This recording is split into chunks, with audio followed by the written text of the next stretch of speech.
Father, and of the Son, and of the Holy Spirit. Amen. Christ is risen. Truly is risen. Christos anviat. Christos anesti. Christos inscrese. Armasikan. Christ is risen. Truly is risen. So far, A+. I'll try some harder ones later.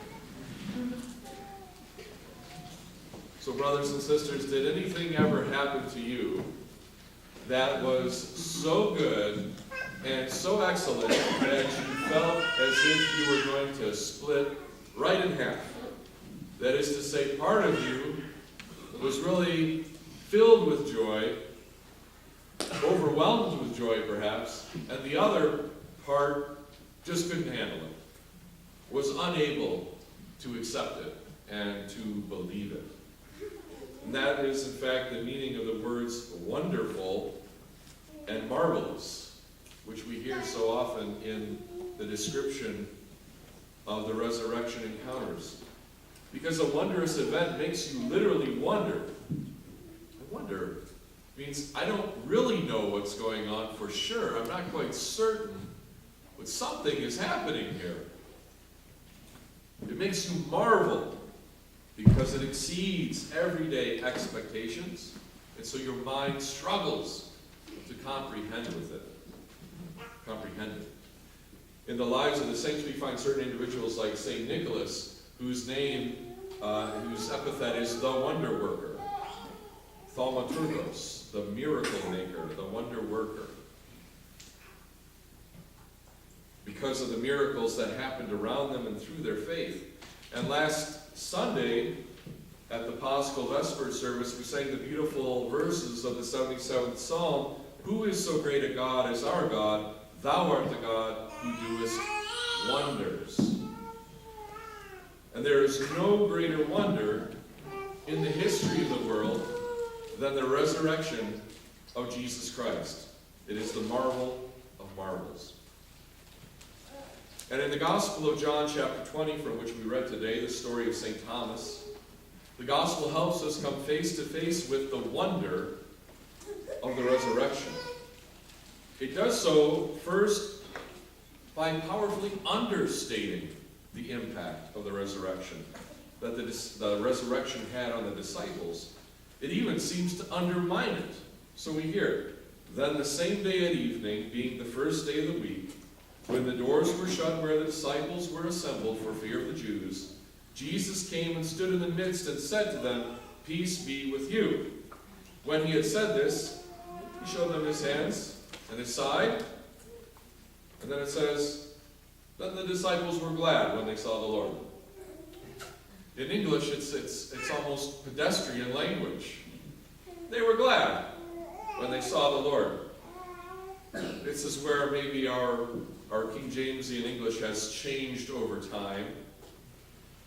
We say the disciples were glad. Glad has lost much of its power in the English language. After all, it's the name of a popular trash bag, right? Many of you have some glad bags in your house. Sometimes it's used just as much in sarcasm and insincerity as it is as in serious speech, such as, I'm really glad you feel that way. I'm really glad that you told me that. In our Vesper service, of course, we do sing a hymn which is called, in some translations, O Gladsome Light. And it's supposed to be a very powerful term. But how many of us in our everyday conversation use the term gladsome? How are you doing today, Basil? Indubitably gladsome. Thank you very much. Nobody says gladsome. Another way, though, that this could be written is they rejoiced. That would be a little better. We don't yet have a Rejoice brand trash bag, though there is some, I guess, Rejoice brand makeup in China through Procter & Gamble. Rejoicing, though, means to rejoice. Means joy has returned. Joy has come again. It's not having joy the first time, it's having joy restored. Because of fear, because of depression, despair, hopelessness, it was gone, but now it has returned. And that's exactly what happened. However, gladness, the term gladness in the Bible is not always a good thing necessarily. After all, the exact same term that's used for the disciples here in John is used in St. Luke to describe the reaction of the chief priests and the captains when Judas comes and says to them, "What will you give me if I betray him to you, if I betray the Christ?" And it says, and they were glad, and they agreed to give him some money. They rejoiced. Doesn't sound like something you would rejoice over, but in essence it is. They had been in fear and doubt. They were afraid of losing their power and their privilege in the face of the mob of the followers of Jesus and the power of his charismatic preaching. And so Judas' betrayal seems to them a good way to avoid that whole problem.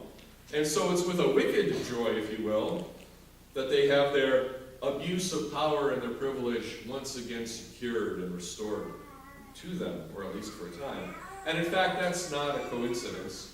Both of these types of joy are spoken of by Christ in John chapter 16, where he gives a promise and a prophecy before his arrest, when he's telling his disciples what will happen to them. He says, "Most assuredly, I say to you that you will weep and lament, but the world will rejoice, the wicked ones will rejoice, and you will be sorrowful, but your sorrow will be turned into joy. A woman, when she is in labor, has sorrow because her hour has come. But as soon as she has given birth to the child, she no longer remembers the anguish for joy that a human being has been born into the world. Therefore you now have sorrow, but I will see you again, and your heart will rejoice, and your joy no one will take from you." So the joy that is in the world is a fleeting joy. It's a wicked joy. It's a joy that's at the expense of others. It causes other people sorrow. That's what he's talking about in terms of the world rejoices. But the joy of the Christian that comes through the resurrection is like one of the most pure and beautiful joys a human being can experience, the birth of a child. And in fact, it's even greater than that, because as we sadly know, a child may not outlive you. And even so, you may rue the fact that you had a child somewhere along the line. But the joy which exceeds that of a child being born into the world, the joy of the resurrection, is something that doesn't fade. It cannot be taken away from you. Though, of course, we ourselves can diminish it by our own distractions and love for worldly things. In Luke 24, we get an even fuller picture of this joy in the hearts of the disciples on that first Pascha evening. "Now Jesus stood in the midst of them and said to them, 'Peace be to you.' But they were terrified and frightened." The word there in Greek is amphibi, like amphobic. We use the term empathic, right? That means to have feeling in you, to be able to feel what others feel. Amphobic, we don't have that word in English that I know of, but it would work, right? We feel the fear. We share a fear with each other. So they were filled with this fear together. And suppose that they had seen a spirit. And he said to them, "Why are you troubled?" That is, why are you disturbed? Why are you thrown off by this? Why do doubts arise in your hearts? The word doubt there is actually thoughts. Dialogism, from which we get like the word dialogue. That is, why are you having this dialogue in your own head? Why are you not sure and thinking back and forth about what you are seeing? Why do these kind of thoughts arise in your hearts? Not just any thoughts. These doubting thoughts. "Behold, my hands and my feet, that it is I myself. Handle me and see, for a spirit does not have flesh and bones, as you see I have." And when he had said this, he showed them his hands and his feet. But while they still did not believe for joy and marveled, he said to them, "Have you any food here?"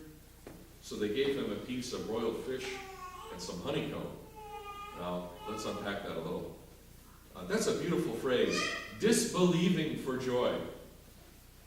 Have you ever disbelieved for joy? That's what I was getting at the beginning of the sermon. Experienced something that filled you with so much joy you couldn't believe it. You didn't want to trust it. It was so beautiful.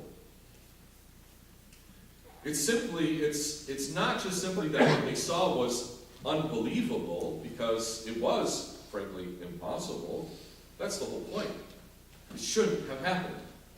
But here was Jesus clearly alive in the flesh after they had seen him clearly dead in the flesh. But the joy that this revelation brought to them was more than just simply cognitive dissonance. It was overwhelming. After all the fear and terror that they were experiencing, the fear of losing their own lives, the fear of being arrested, the fear of being caught as one of his disciples, and the shame and the despair that they had for having run away, for having disavowed him and denied him, for having gone into hiding. The disciples were unsure, and they could not trust their own joy, not just because it was something so impossible, but they could not believe that such a good and wonderful thing could have happened to them, who had failed their Lord so pathetically, so miserably, so wickedly. But it did. It happened to them. And as if to make it like it was not such a big deal, Jesus just turns around and says, "You got anything to eat?"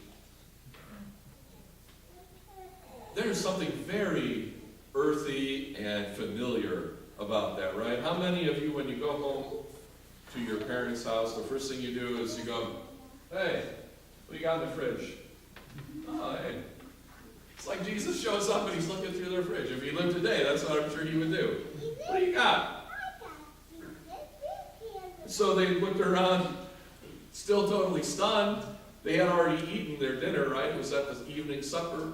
So they gave him some leftovers, a piece of broiled fish, not even a whole broiled fish, some broiled fish, and a honeycomb, something sweet.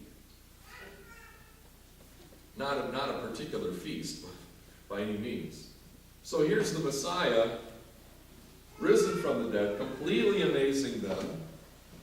And they must be going out of their minds trying to wrap their head around it. And what does he do?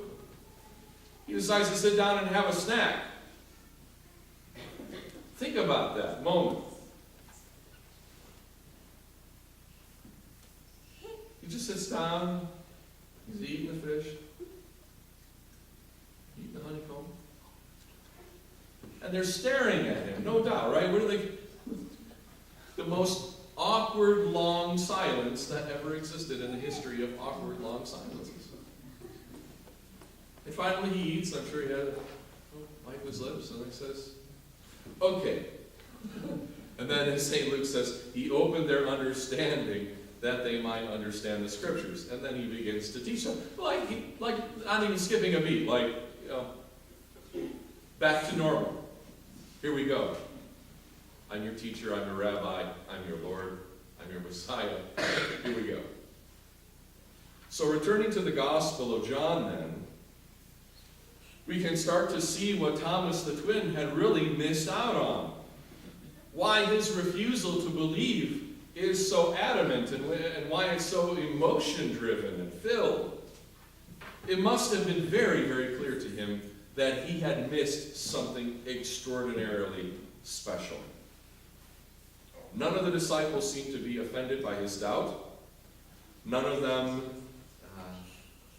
felt the need to correct him or upbraid him for his lack of belief or ride on a high horse about it, because they knew they themselves felt exactly the same way, and they had disbelieved for joy. And they couldn't believe it either. They don't try to convince him. They know that the Lord will take care of them. They know that they have no further need to worry about such things. They have received the peace of God which surpasses all understanding. And so it is then, on the 8th day, poor Thomas has to spend another week feeling horrible because he missed Pascha, right? Those of you who missed Pascha may have felt the same. And then finally, they come again together again, and Jesus appears in the midst of them and says, "Peace be unto you." Thomas does not go without receiving the same peace. And he is able to show, Christ is able to show to him his hands and his side. And of course, from Thomas erupts not doubt, but what was underneath that doubt. That joy that so desired to want to believe, but was disbelieving for joy. And it erupts with this incredible confession of faith, "My Lord and my God," which resounds to the ages. He finds his peace, he finds his joy, and that peace can never be taken away from him again. John, the blessed theologian and friend of God, as we sang today, gives us the lesson of all this. Jesus said to him, "Thomas, because you have seen me, you have believed. Blessed are those who have not seen and yet have believed." And truly, Jesus did many other signs in the presence of his disciples, which are not written in this book, but these are written, that you may believe that Jesus is the Christ, the Son of God, and that believing you may have life in his name.